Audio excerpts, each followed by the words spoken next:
आज का हाइकू है, उड़ना भूली चिड़िया सोने की तू, उठ उड़ जा। बहुत ही अच्छा हाइकू है कि आज पाश्चात्य संस्कृति की हवा ऐसी हैवी हो चुकी है, हावी हो चुकी है कि सब अपना अपना उड़ना ही भूल चुके हैं। इसलिए हमारे भीतर में जो भारतीय संस्कृति के जो संस्कार हैं उसमें इतनी ताकत है, आज भी वह आसमान की ऊंचाइयों को छू सकते हैं। इसलिए उड़ना भूली सोने की चिड़िया तू। सोने की चिड़िया होने के बाद में भी हम अपने आप को पहचान नहीं पा रहे हैं, क्योंकि हमारा ध्यान केवल मात्र विज्ञान की ओर जा रहा है। विज्ञान जो है वो भटकाता है और इतिहास है वो लौटाता है। विज्ञान के माध्यम से हम अपने आप को भूल चुके हैं। हमारी जो असलियत है उस पहचान को ही हम खो चुके हैं। वह तभी हम हमारे भीतर में वापस से जागृत हो सकती है जब स्वाभिमान आए। स्वाभिमान के अभाव में हमारी सारी की सारी शक्ति समाप्त हो गई है। इसलिए उस शक्ति को यदि पुनर्जीवित करना है तो अपने स्वाभिमान को जगाओ। जिस दिन स्वाभिमान जाग जाएगा तो निश्चित रूप से भारत पुनः वही भारत बन जाएगा जिस भारत की सबको आज आवश्यकता है। पूरा विश्व भारत की ओर देख रहा है। इसलिए आचार्य जी ने बोला, उड़ना भूली सोने की चिड़िया तू, उठ उड़ जा। मतलब उड़ेंगे तो निश्चित रूप से हमारा पुनः वह गौरव फिर से हमें प्राप्त।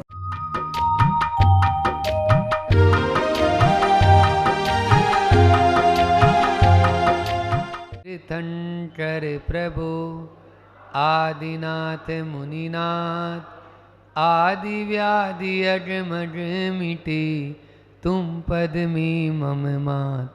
चरण शरण है आपके, तारण तरण जान। भवदधि तट तक ले चलो, करुणा कर जिन राज। बोलिए मंडी वामोर के बड़े बाबा आदिम तीर्थंकर आदिनाथ भगवान की, मूलनायक 1008 श्री चंदा प्रभु भगवान की, संत शिरोमणि आचार्य गुरुवर विद्यासागर जी महामुनिराज की, परम पूज्य मुनि श्री 108 दुर्लभ सागर जी महाराज की, पूज्य मुनि श्री 108 निरंजन सागर जी महाराज की। बोले परम पूज्य मुनि श्री संधान सागर जी महाराज की, समस्त मुनि संघ की जय। बात 12 भावना की चल रही थी। बीच बीच में अन्य जरूरी भावनाएं भी आ गई थी, क्योंकि उन भावनाओं को भाना भी पहले आवश्यक था है। क्यों? क्योंकि प्रासंगिक जो कार्य होता है, प्रसंग के अभाव में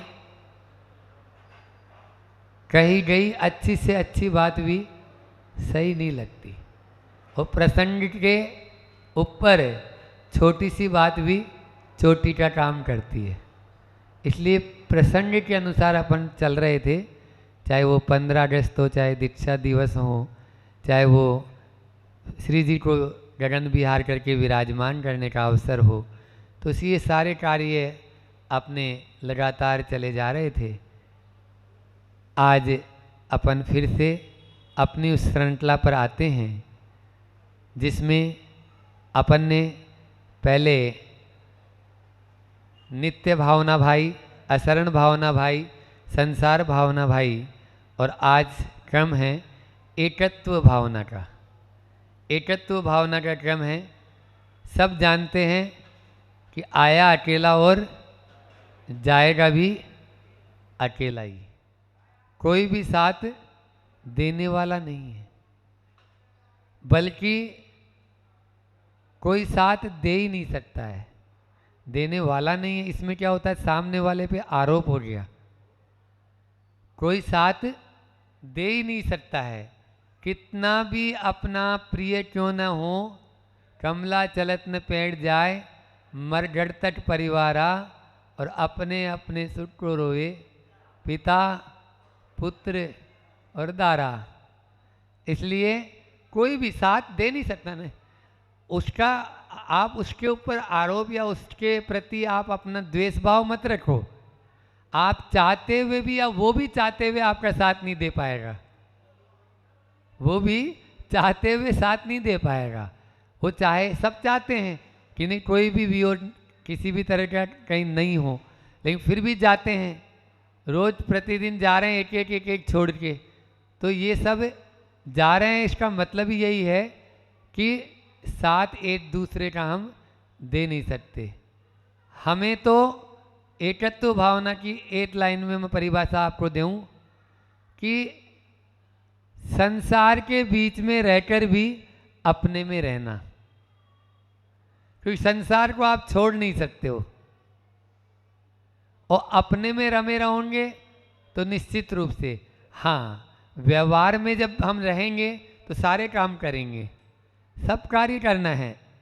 यदि व्यवहार में यदि घिरे रहो परिवार से पर भूलो ना विवेक, घिरे रहो परिवार से पर भूलो ना विवेक, आया एक का एक था अंत एक का एक। आया एक का एक था, अंत एक का एक। आप घिरे रहो, कितने भी घिरे रहेंगे कोई बाधा नहीं है, लेकिन आपके घट में ये विवेक होना चाहिए कि मैं आया हूँ अकेला, जाना भी मुझे अकेला ही है। किसी के प्रति भी कोई भी अपेक्षा आप रखना ही नहीं है।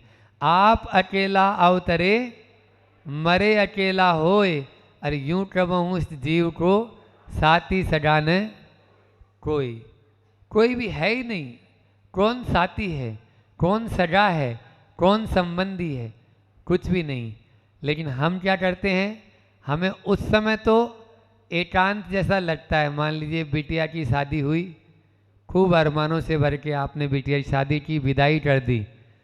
जब बेटी विदा हो गई तो अब समझ में आ रहा है अरे कोई किसी का नहीं है, क्योंकि जिसको लाडों से आपने 20, 22, 25 साल तक बड़ा किया, पाला पोसा, और अब उसको बड़ा करके आज विदा किया, तो विदा करके वो चली भी गई है, लेकिन तब आपको अकेला एकांकीपन महसूस हो रहा है। क्यों? क्योंकि हम उसको अपना मान रहे हैं। यदि आप उसको मान लेते हैं कि नहीं ये तो होना ही है, तो ज़्यादा गाफिल नहीं होते, और नहीं तो उसी की बार बार ख्याल आता है। इसलिए एकांकी जो है, हम किसी से कोई वैर हो जाए, मान लीजिए भाई भाई थे, प्रतिदिन भोजन साथ में करते थे, लेकिन कुछ बात पे बात हो गई, अब अलग हो गए, तो उस दिन देखो कैसा लगता है। एकांकीपन, बिल्कुल एकत्व जैसा लग रहा है आपकी, हाँ बस कोई किसी का कुछ है ही नहीं इस संसार में। लेकिन ये हमारे यहाँ इसको सही नहीं माना। हमारे यहाँ माना है कि नहीं, उसको अपना ही मानो, अपना ही मानो, लेकिन निश्चय में अपनी आत्मा ही अपनी है और कोई दूसरा नहीं है। आप किसी से वैर होने पर या किसी को विदा करने पर जो एकांकीपन महसूस कर रहे हैं, वो सही एकांकीपन नहीं है, वो वास्तविक एकांकीपन नहीं है। वास्तविक एकांकीपन ये है कि सब कुछ यानी जो है सबको, यानी जगत में अपन जितने लोग हैं, जीव हैं, सब प्राणी, वो सब सुखी रहें और सब अपने हैं, लेकिन उनके बीच में भी हम न्यारे हैं, उनके बीच में भी हमारी आत्मा न्यारी है। परिवार में हम मान लीजिए 7 सदस्य हैं, तो 7 सदस्य की सबकी आत्मा अपनी अपनी अलग अलग है। इसलिए ये तो वैसे ही होता है जैसे शाम के समय पेड़ के ऊपर पक्षी आ जाते हैं और प्रातःकाल सब अपनी अपनी दिशाओं में उड़ जाते हैं। आचार्य पूज्यपाद स्वामी ने बहुत ही अच्छे लिखा है कि दिग्देशेभ्य खगा एत्ते संवसन्ति नगे नगे स्वस्व कार्य वसाद्यांते देशे दिक्षु प्रजे प्रजे, अपनी अपनी दिशाओं में चले जाते हैं।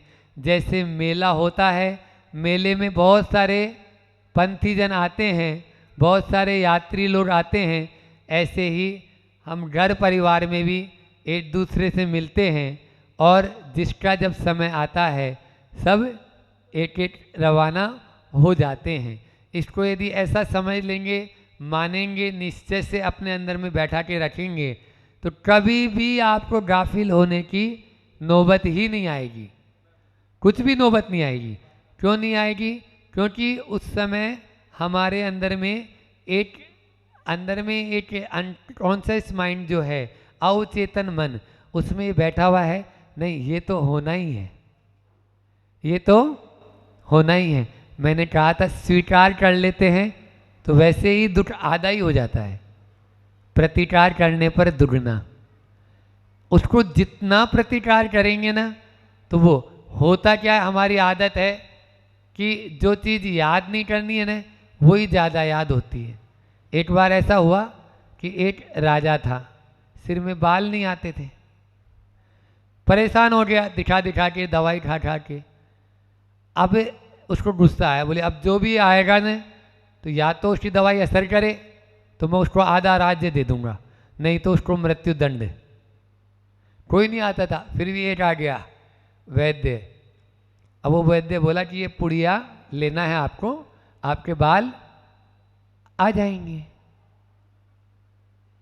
ठीक है। अब जैसे ही वो राजा पुड़िया को लेना नहीं लगा तो बोले नहीं ये पुड़िया तो आप लेना है आपको इतने दिन, लेकिन आपको एक चीज़ का ध्यान रखना है। बोले क्या? बोले परहेज करना है। बोले काय का? बोले जब भी ये पुड़िया ले ना तो आपके मन में टूटी चप्पल और सड़े टमाटर, इसका ख्याल नहीं आना चाहिए। बोले आज तक नहीं आया टूटी चप्पल सड़े टमाटर, मैं क्यों याद करूँगा? तो बस बोले फिर आपको ये दवाई काम कर जाएगी। अब वो ले जाके अलमारी में पुड़िया रख दी। अब अलमारी जैसे ही खोले तो बोले वैद्य जी ने टूटी चप्पल और सड़े टमाटर के लिए क्यों बोला था? वो पुड़िया आज तक वहीं पे रखी हुई है। क्यों? क्योंकि आदमी को निषेध में जिज्ञासा होती है, जिसका मना करे ना वो काम पहले होगा।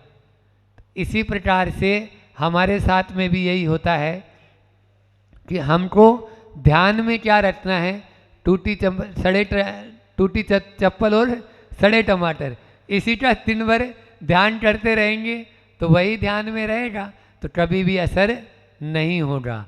इसलिए अपन को कोई भी कार्य करना है, यदि उसका असर अपने ऊपर लाना है तो उसके लिए अपन को उसकी धारणा भी अच्छी बनानी है, तभी वह सही हो पाएगा। ट्रेन के अंदर बहुत सारे लोग सफ़र करते हैं, साथ में रहते हैं, लेकिन जिसका जिस समय जिस स्टेशन पर नंबर आता है उतर जाते हैं। आप लोगों के सामने यदि मान लीजिए वो बैठते भी हैं तो वो थोड़ी देर के लिए टेलीफोन नंबर भी आपस में ले लेते हैं। आप भी जब मंडी बामारा आओ तो ज़रूर हमारे, हाँ आप भी दिल्ली आओ तो ज़रूर आना हमारे यहाँ पर। इस तरह की सारी बातें हो जाती है, लेकिन जिस समय स्टेशन आता है तो 1 मिनट भी लगाते हैं क्या कि नहीं अब थोड़ी देर और बैठ लें इसके साथ में। बोलते हैं भैया फिर मिलेंगे भैया, टाटा बाय बाय, बोल देते हैं। तो यही तो यानी संसार है। संसार इसी को कहते हैं, यही एकत्व भावना है। आप अपने अकेले आए हैं और अकेले ही आपको स्टेशन पे उतरना है। एयरपोर्ट पे जाते हैं तो दूसरा भी अंदर नहीं घुसता, ट्रेन के पास तो फिर भी चला जाता है, हाँ टिकट लेके, लेकिन यहाँ पर किसी को नहीं जाने देते। इसलिए भीड़ में रहकर भी, हम सबके बीच के रहकर भी अकेले में रमे, स्वयं में रमे, तेरा मेरा जो होता है वो एकत्व भावना के नहीं होने से ही हो रहा है। एकत्व भावना यदि भाएंगे ना तो जब आपको लगेगा कि अरे अपन अकेले आए, कुछ लेके आए नहीं, तो फिर अपना किसी चीज़ के ऊपर अधिकार जमाने का भी नहीं रहता है कि ये मेरा है, ये तेरा है, ये तो ये तौमम, यही संसार को बढ़ाने की श्रृंखला है। इसलिए इससे अपन को बचना है। अपन को यदि एकत्व भावना का या जीवन का परम सौंदर्य यदि प्राप्त करना है तो इस एकत्व भावना को हमेशा याद रखें। एकत्व भावना से ही हम आगे बढ़ सकते हैं। निगाहें जो होती है अपनी वो पर से हटा लें। एकत्व भावना का मतलब क्या लिखा, हमने चिंतन किया, तो निगाहें पर से हटाकर स्व पर केंद्रित करें। निगाहें पर से हटाकर स्व पर केंद्रित कर लें तो निश्चित रूप से एकत्व भावना की अनुभूति हमें होगी। एकत्व भावना के लिए अपन एक छोटा सा जो है कविता समझे या भजन समझे कि संसार की क्या दशा है। संसार की दशा ऐसी है, जानते हम सब हैं लेकिन मानते नहीं हैं। जानते तो सब हैं लेकिन जैसे अभी ये भजन की पंक्तियाँ जो बोलूँगा ना, ये सब जानते हैं लेकिन उसको अपनाते नहीं हैं। अपनाना भी है, अपनाएंगे, धीरे धीरे अपनाएंगे। इसलिए अपन इसको बहुत ध्यान से सुने। जाएगा जब यहाँ से कोई न साथ होगा, 2 गज कफन का टुकड़ा तेरा लिबास होगा। कांधे पे जब ले जाए परिवार वाले तेरे, यमदूत ले पकड़ ले, हो ले तिल तेरे घेरे। पीटेगा छाती अपनी कुनबा उदास होगा, 2 गज कफन का टुकड़ा तेरा लिबाज होगा। चुन चुन के लकड़ियों में रख दे तेरे बदन को, आकर के जट उठा ले महतर तेरे कफन को। देवेगा आग तुझ में बेटा जो खास होगा, 2 गज कफन का टुकड़ा तेरा लिबास होगा। मिट्टी में मिले मिट्टी बाकी तो ठाक होगी, सोने सी तेरी काया जलकर के राख होगी। संसार त्याग अपना मरघट में वास होगा, 2 गज कफन का टुकड़ा तेरा लिबास होगा। प्रभु का नाम भज के भव सिंधु पार होवे, माया मोह में फंस के जीवन अमोल खोते। गुरु का नाम भज ले बेड़ा जो पार होगा, 2 गज कफन का टुकड़ा तेरा लिबास होगा। जाएगा जब यहाँ से कोई न साथ होगा, 2 गज कफन का टुकड़ा तेरा लिबास होगा। यही हकीकत है कि यहाँ से जब भी हम जाएंगे तो कोई भी साथ देने वाला नहीं है। एकत्व भावना का पूरा सार इस भजन में है। इतना ही रखते हैं। बोलिए अहिंसा परमो धर्म की। अरहंताणं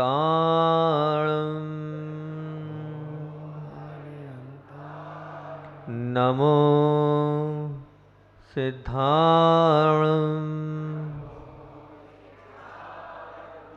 नमो आयर्याणं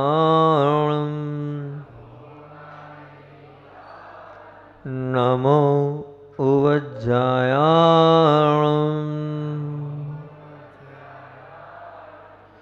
नमो लोई सव्वसाहुणं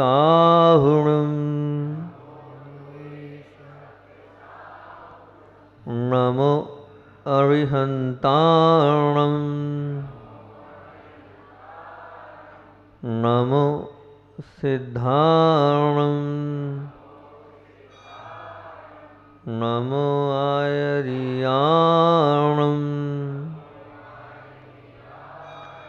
नमो वज्रायाणं नमो लोये सव्वसाहुणं नमो अरुहन्ताणं नमो सिद्धाणं नमो आयर्याणं नमो वज्रायाणं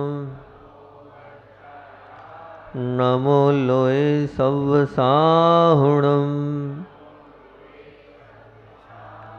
दर्शन स्तुति का मंगलाचरण। सकल गेय ज्ञायक तदपि निजानंद रसलीन सो जिनेन्द्र जयवंत नित अरिरज रहस विहीन। दर्शन स्तुति का पाठ अपना चल रहा है और 11 नंबर की कारिका पर अपन आते हैं। बहुत दिन हो गए अपनी 10 नंबर की कारिका पर, सुख का विषय चल रहा था। अब 11 नंबर पर अपन आते हैं। तुमको बिन, ये जो 11 नंबर की इसको अपन पढ़ते हैं। तुमको बिन जाने जो क्लेश पायो सो तुम जानत जिनेश पशु नारक नर सुरगति मजार भव धर धर मर्यो अनंत बार। क्या कह रहे हैं यहाँ पर? तुमको बिन जाने जो क्लेश, मैंने प्रभु सबको जाना इस संसार में, पर जो वास्तविक चीज़ है उसको नहीं जाना। आज मेरी भटकन क्या है, मैंने आपको नहीं पहचाना, आपके स्वरूप को नहीं पहचाना, और ये मेरी एक बहुत बड़ी भूल थी। इसीलिए मैं इस संसार में भटक रहा हूँ। और कहा है पायो सो तुम जानत जिनेश, पाया तो है आपको, देखा तो है आपको, दर्शन तो किया है आपका, पूजन भी की है आपकी, भक्ति भी खूब की है आपकी, पर वो सब शून्य भाव से करी है, भावपूर्वक नहीं करी है, अंतरंग से नहीं करी है। सिर्फ वो एक दिखावा था, वो सिर्फ एक भुलावा था, वो सिर्फ एक समझौता था, और वो समझौता करते करते मैंने पूरे जीवन को व्यतीत कर दिया। मेरे भावपूर्वक अंतरंग निर्मल परिणामों से आपकी भक्ति नहीं करी। अगर भक्ति करता तो इस भाव में क्यों रुलता? मेरी भटकन का एक ही कारण है कि मैं भावपूर्वक अंतरंग से आपसे नहीं जुड़ा हूँ। मैं वचन तो आपकी तरफ है, मुख से अर्घ तो आपको चढ़ा रहा हूँ, लेकिन मेरा मन कहीं और है। इस मन की भटकन के कारण मैं भटक रहा हूँ। इस बात को बहुत अच्छे से चित्रित किया है कल्याण मंदिर के एक काव्य में। वो कल्याण मंदिर का काव्य बहुत अच्छा लगता है हमें। उस काव्य को आपके सामने रखता हूँ, जो इस पूरी लाइन को, उसके अर्थ को, उसके भावों को समेट के आपके सामने रख देगा। तो अपन भक्तामर कल्याण मंदिर की उन लाइनों को पढ़ते हैं। आकर्णितोपि महतोपि निरीक्षतोपि नूनं न चेतसि मया वृदतोषि भक्त्या जातोऽस्मि तेन जनबान्धव दुःखपात्रं यस्मात् क्रिया प्रतिफलन्ति न भावशून्या। बहुत मार्मिक लाइन है ये। अगर जीवन में आपके ये लाइनें उतर गई तो आपका जीवन बदल जाएगा। इसके अर्थ को समझते हैं। आप लोग शायद संस्कृत का भाव नहीं समझ पाए होंगे, हम एक एक शब्दों का इसका अर्थ बताते हैं, इसका भाव बताते हैं। ध्यान से सुनेंगे हम। जन बांधव, जन बांधव मतलब क्या? हे जगत बंधु।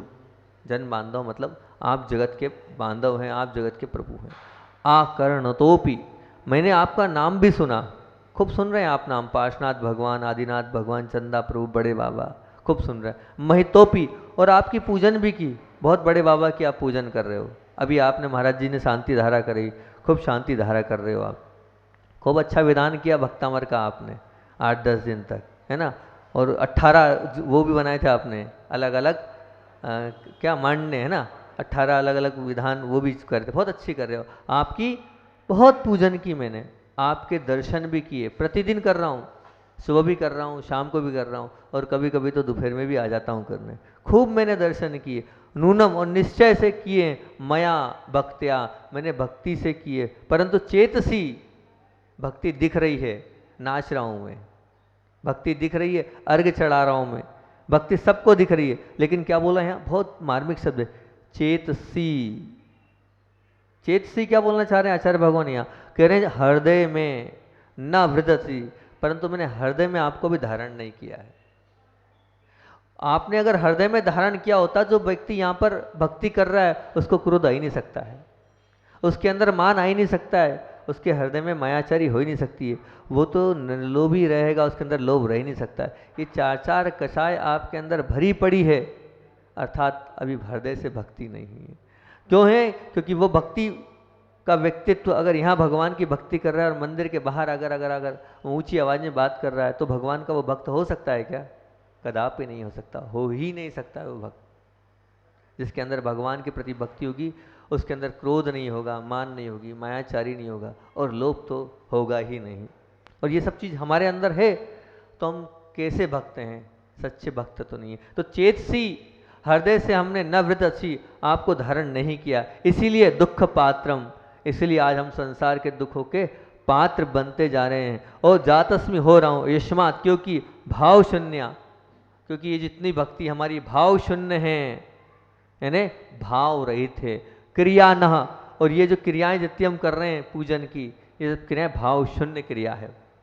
कभी आपने सोचा ये भगवान मंदिर में आकर ये भाव किए, ये चावल चढ़ा रहा हूँ, ये चावल में जिस प्रकार उत्पत्ति की क्षमता नहीं है, ये जिस प्रकार जन्म मरण की क्षमता नहीं रखता ये चावल, उस इसी भाव से इस चावल के जैसे मैं बन जाऊं, कभी ऐसे परिणाम आए? बस आप तो एक रूढ़ी है, हमें चावल चढ़ाना है इसलिए चावल चढ़ा रहे हैं। बहुत से लोगों को तो यही नहीं मालूम कि हम चावल क्यों चढ़ा रहे हैं। पहले दूसरे दिन ही हमने यहाँ पर प्रश्न पूछा था कि चावल क्यों चढ़ाते हैं मालूम है? कोई उत्तर नहीं दे पा रहा था व्यवस्थित रूप से, घबरा रहे थे। अरे आपके जैन धर्म का मूल फंडा है चावल क्यों चढ़ाते हैं, आपको वही नहीं मालूम तो फिर क्या है? हम शर्म आनी चाहिए हमें कि हम जिस चीज़ को चढ़ा रहे हैं उसका अर्थ ही नहीं मालूम हमें चावल क्यों चढ़ा रहे हैं। तो भाव हैं आपके, ये भगवान ये अक्षत चढ़ा रहा हूँ, भाव पूर्वक चढ़ा रहा हूँ, इस प्रकार मेरा भी जन्म मरण नाश हो, ये भाव होने चाहिए। आप पूजन कर रहे हो, प्रत्येक पूजन में उसमें कहा ना काम बाण वैष्णव पुष्पम निर्पांति स्वाहा, हो रहा है आपके अंदर, वो हो रहा है। आपकी भूख के शांति के लिए कर रहे हैं आप उपवास, निवेद्य निर्पांति स्वाहा, मोह के शांति के लिए दीप चला रहे हैं। कभी मोह कम किया आपने? दिन पे दिन मोह आपका बढ़ता जा रहा है, दिन पे दिन मोह आपका बढ़ता जा रहा है। कहते हैं ना बेटे से पोता, वो क्या ब्याज और ज़्यादा मोह होता है, बेटे से ज़्यादा पोते से मोह है ना, नाती से मोह है। तो कहाँ आप पूजन कर रहे हो, पूजन द्रव्य से हो रही है, भाव से मोह कहाँ कम हो रहा है? अगर भाव से मोह कम हो जाएगा तो ये लिखा ना चेतसी न, आपने हृदय में भगवान को विराजमान नहीं किया है। आप द्रव्य पूजन कर रहे हो, भाव पूजन नहीं कर रहे हो, आप द्रव्य दर्शन कर रहे हो, आप भाव से दर्शन नहीं कर रहे हो। ये भाव शून्य क्रियाएं हैं जो आपको भटका रही है, आपको रुला रही है और आपको दर दर की ठोकरें खिला रही है। अंतरंग से पूजन हो जाए, अंतरंग से, तो आपको आनंद ही अलग हो जाएगा। सब में संतोष करो, आप भोग में संतोष कर लो, कोई बाधा नहीं, खूब अच्छे से भोग किए पर संतोष नहीं है उसमें, उसमें संतोष करो। आप भोजन में संतोष कर लो, नहीं हमें इतना ही भोजन करना है।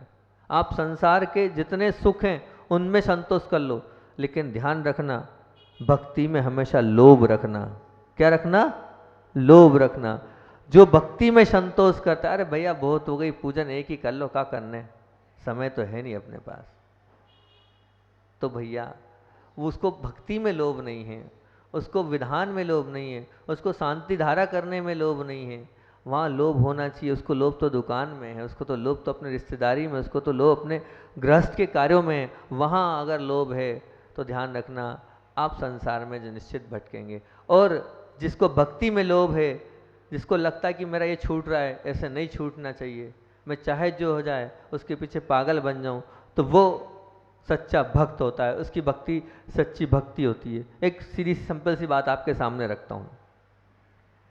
मान लीजिए किसी ने भोजन किया, भरपेट भोजन करा, और भोजन करने के बाद फिर आपने बुलाया उसको, भैया कुछ खा लो। आप, नहीं पेट भरा है मेरा। 4-5 घंटे तक आप उस भोजन की तरफ झांक के भी नहीं देखोगे ना। मेरे हिसाब से तो नहीं, मैं तो नहीं देखूंगा भैया, कम से कम मैं अपनी बताता हूँ। आप लोग भले डबल कर लो तो बात की बात है, बीमार नहीं पड़ना मेरे को। तो उसी प्रकार से, जिस प्रकार से आप 4-5 घंटे अन्न की तरफ, भोजन की तरफ, जो भोज्य सामग्री उसकी तरफ नहीं देखोगे, उसी प्रकार से एक बात बोल रहा हूँ, जिसने 4-5 घंटे खूब भावपूर्वक 6 बजे से लेकर 10 बजे तक भावपूर्वक शब्द लगाया है मैंने, चेतसी शब्द आचार्य भगवान ने कहा है, अंतरंग से जिसने भगवान की भक्ति करी ना, तो आने वाले 5 घंटे तक तो उसका जो भाव है पाप की तरफ जाएगा ही नहीं। कहाँ नहीं जाएगा? वो पाप की तरफ जा ही नहीं सकता है, जाएगा ही नहीं, क्योंकि 5 घंटे का संस्कार है उसका। मंदिर में बैठा, घर में बैठा, उसने पूजन की, भक्ति की, स्वाध्याय किया, अंतरंग से किया है, एक एक शब्द को उसने समझा है कि इसमें क्या लिखा है और मैं क्या कर रहा हूँ, तो निश्चित तौर से ध्यान रखना उसको गुस्सा आ ही नहीं सकता है, वो पाप की ओर बहकेगा ही नहीं। पाप की ओर वो इसलिए बहक रहा है कि वो सब करते हुए भी भावपूर्वक नहीं कर रहा है।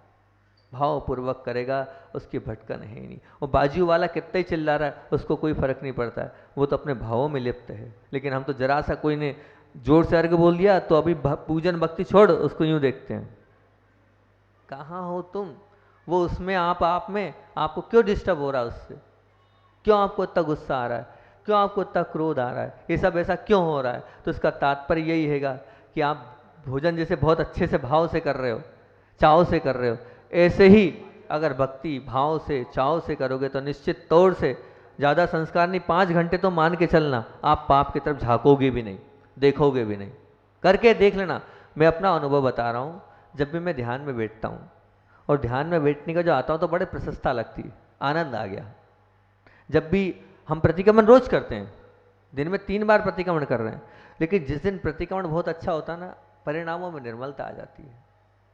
देखने के भाव नहीं होते हैं, बोलने के भाव नहीं होते हैं, ऐसा लगता है हाँ सामायिक अगर हो गई है तो ऐसा लगता है सामायिक के बाद बस नीचे मुंह करके बैठे रहो, क्योंकि ऐसा भावपूर्वक वो हमेशा नहीं होती है, कभी कभी होती है।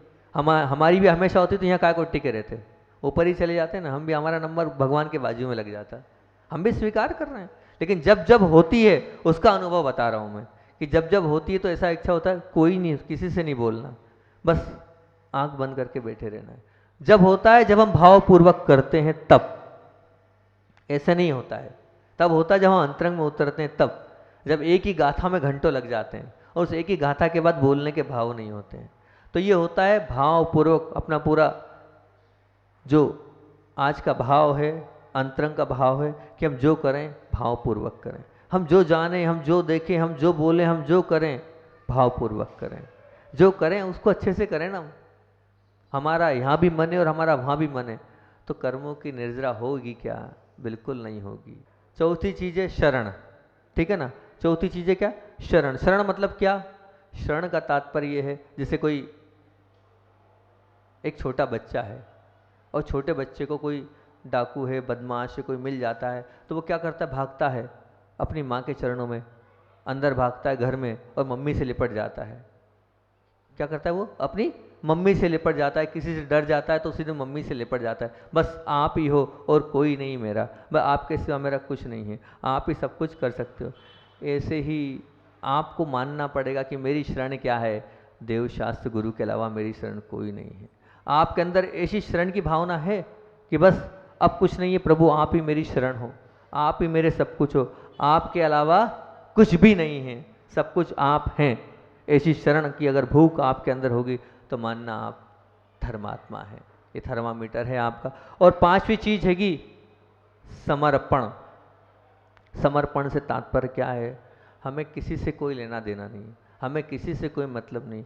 हमारे प्रभु ने जो कहा है हमें वही मानना है, हमारे गुरु ने जो कहा है हमें वही मानना है, हमारे वीतराग प्रभु की जनवाणी में जो कहा है हमें उसे ही स्वीकार करना है। इसके अलावा हमारा कोई भी माई बाप नहीं है। हमारे माई बाप तो क्या हैं? देव, शास्त्र और गुरु, उनके प्रति ही हमारा सच्चा समर्पण है, उनके प्रति हमारी सच्ची भक्ति है और उन्हीं के आगे हमारा माथा टिकेगा। जो सच्चा समर्पण जिसका होता है, ये मान के चलना वो सच्चा सम्यक दृष्टि है। आगे की बात इन 5 सोपानों पर और एक संस्मरण था, कहानी थी, अपन कल करेंगे 2-3-4 मिनट में। आचार्य श्री की सुनना है ना, 3-4 मिनट में छोटा सा एक अच्छी बात याद आ गई, छोटी सी, वो हो भी जाएगी, 2-3 मिनट में पूरी करता हूँ। बात उस समय की है जब आचार्य भगवान विहार करके अमरकंटक की ओर जा रहे थे। अमरकंटक की ओर जा रहे थे तो सभी साधुओं को एक प्रश्न चिन्ह था कि क्या आवश्यकता है। जबलपुर सब कुछ फाइनल हो गया था और जबलपुर में आवश्यकता भी हैगी, और सब कुछ होने के बाद तिलवारा घाट में प्रतिभा स्थली खुलनी है और आचार्य श्री उसको छोड़कर इतनी दूर जा रहे हैं भर गर्मी में। मैं नाम नहीं लूँगा, एक महाराज जी तो इतने नाराज हुए थे कि मैं एक जीवन गाथा लिख रहा हूँ, अगर आचार्य श्री वापस पलट के आते हैं मंडला से, सबको लगा मंडला से आचार्य श्री वापस पलट के आएंगे, तो मैं ये लिखूंगा कि आचार्य श्री की बहुत बड़ी भूल थी। इतने नाराज हुए क्योंकि उस वक्त पाँव में हिम्मत नहीं थी और सबको चलते बन नहीं रहा था और इतनी धूप थी और जबलपुर जब पास था, सब कुछ अनुकूलता थी, कम समय में अमरकंटक पहुँचना है कैसे। सब साधुओं को भी विकल्प था और सब श्रावक को भी विकल्प था कि वहाँ कोई आवश्यकता नहीं है, गुरुजी यहाँ रहें, प्रतिभा स्थली खुलना है, सब कुछ होना है, और जैसे प्रतिभा स्थली छोड़कर वहाँ जा रहे हैं। तब एक साधु ने बोल ही दिया, आचार्य श्री ये सब करने की क्या आवश्यकता है। तो आचार्य श्री के उस वक्त शब्द थे, मैं मेरे लिए नहीं पूरे संघ के लिए जा रहा हूँ। क्या शब्द थे? मैं मेरे लिए नहीं पूरे संघ के लिए जा रहा हूँ। संघ में चर्चा हुई सब महाराजों के पास कि आचार्य श्री ने, अब हमारे आचार्य श्री सूत्र बोलते हैं, टीका आप कर लो, टीका आप करो, सूत्रात्मक वचन होते हैं उनके। तो सब लोगों को लगा क्या पता क्या आचार्य श्री का भाव है, हमें क्या हो रहा है यहाँ पर जबलपुर में, हमारा क्या बिगड़ जाएगा जबलपुर में, क्यों आचार्य श्री वहाँ जा रहे हैं। पूरी कमेटी, पूरी दीदियाँ, सब बिल्कुल। तो अब हुआ तो आचार्य श्री तो गए, जाने के बाद अमरकंटक पहुँचे। कहते ना कि अवधि ज्ञान नहीं है इस काल में, हम बोलते हैं आचार्य श्री को अवधि ज्ञान है, हम बोलते हैं उनके पास ऐसी ऐसी सिद्धियाँ रिद्धियाँ हैं। हो सकता है देव लोग उनको आके बताते हो। जब वहाँ पहुँचे, पहुँचने के बाद धीरे धीरे चतुर्मास हुआ, फिर जाने के बाद तो सब एडजस्ट हो जाते हैं, सब हो गया, वो गुस्सा भी उतर गया, आचार्य श्री इतनी दूर क्यों लाए, क्यों नहीं किया, सब अच्छे से चला। 2-3 महीने बाद 10 लक्षण के बाद जब ये बात खुली तो आचार्य श्री से सब चर्चा चल रही थी। पूरे देश में चिकुनगुनिया फैला था। क्या फैला था? चिकुनगुनिया। और जबलपुर एरिया पूरा चिकुनगुनिया से ग्रस्त था। हर दूसरा व्यक्ति चिकुनगुनिया से ग्रस्त था, हर दूसरा व्यक्ति। उस समय जब हम जा रहे थे, जब कुछ चिकुनगुनिया कोई नाम नहीं था, उस चतुर्मास में इतना फैला कि घुटने, जॉइंट दर्द, ये दर्द, वो दर्द, बहुत बहुत बहुत समस्या वाली स्थिति थी। तब आचार्य श्री ने कहा था, देख लिया अमरकंटक क्यों लेके आया मैं आपको। पूरे संघ की चिंता थी, मैं नहीं लाया, मैं नहीं जानता कौन लाया, लाने वाला लाया है, पर लाया तो सही लाया ना। मैंने कहा हाँ, वास्तविकता में सही लाया। उस वक्त लगा कि हाँ, आचार्य श्री यहाँ क्यों आ रहे हैं, निष्प्रयोजन आ रहे हैं, पूरा क्षेत्र तो बन चुका है, ना किसी की आवश्यकता है, ना कोई हेतु है। लेकिन आचार्य श्री ने कहा नहीं, हेतु है, मेरा संघ है, उसकी सुरक्षा मुझे करना है, उसके लिए मैं इतनी दूर इतनी मेहनत कर आया। उनके हमसे ज़्यादा मतलब तकलीफ तो उनको थी, हमें अपने से, हम लोगों के लिए कोई, हम सब युवा, पर उनकी भी तो देखना पड़ेगा ना, आचार्य श्री ऐसा क्यों कर रहे हैं। तो उसका हेतु आपको बताया। आचार्य श्री वास्तविकता में, अब वो आप चाहे अवधि ज्ञानी कह लो, चाहे उनको जो भी कह लो, ऐसी रिद्धि सिद्धि थी और वहाँ पहुँचे और उसका कारण भी उन्होंने सिद्ध किया कि हमें, मेरे लिए नहीं, मैं आप सबको बचाने के लिए यहाँ तक आया हूँ। किसी को भी चिकुनगुनिया अमरकंटक में नहीं हुआ, कोई भी वहाँ पर बुखार और उस प्रकार की बीमारी से ग्रसित नहीं है। बोलिए आचार्य भगवान विद्यासागर जी महामुनि राज की जय।